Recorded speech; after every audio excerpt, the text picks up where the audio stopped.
J'ai voulu que cet ouvrage devienne une sorte de bréviaire et de viatique, une sorte de référence qui doit d'ailleurs être enrichie parce que je l'ai dit, je demande à tout le monde de le compléter, mais au moins il y aura désormais un support, un soubassement qui pourra permettre à la plupart des Congolais d'être en mesure de comprendre les dessous de l'histoire du Congo et de savoir se faire une idée sur les perspectives d'avenir.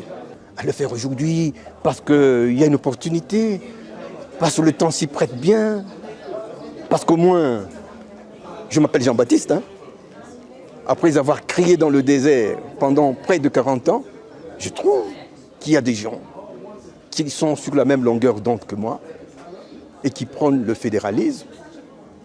Et si on était plus aguerris, nous les Congolais, on opterait pour le confédéralisme, qui est, je vous assure, la forme de l'État la plus appropriée pour le Congo. Mais on peut y aller par étapes, encore que le confédéralisme, je vous le dis, une fois qu'il est bien établi, c'est une forme instable qui vire toujours vers un fédéralisme bien équilibré. Globalement, nous avons failli. Et notre pays, c'est un pays failli. Nous n'avons pas rempli notre devoir. Comme le dit si bien notre hymne national, nous bâtirons un pays plus beau qu'avant. L'avons-nous fait? Non. Au contraire, nous assistons à toutes sortes d'antivaleurs, n'est-ce pas? Nous assistons à la kleptocratie, nous assistons au tribalisme, à l'ethnisme, au népotisme, toutes antivaleurs qui tirent un pays vers le bas et qui ne permet et ne permettra jamais un développement harmonieux au bénéfice de toutes les communautés.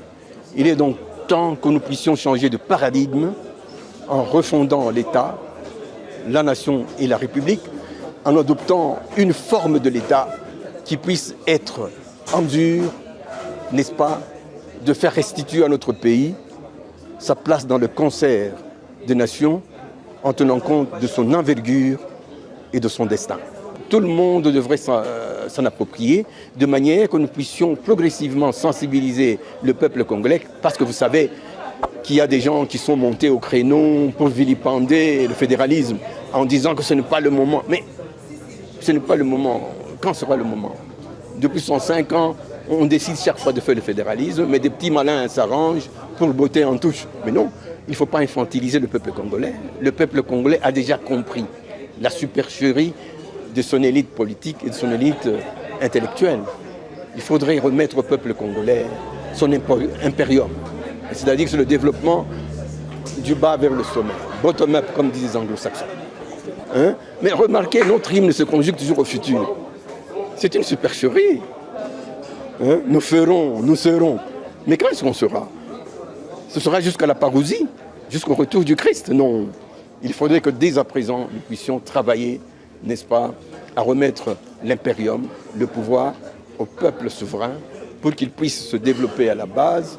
Et ce sera le chemin de la méritocratie et de la redevabilité. Les gens qui n'aiment pas le fédéralisme, c'est parce qu'ils ne veulent jamais être redevables.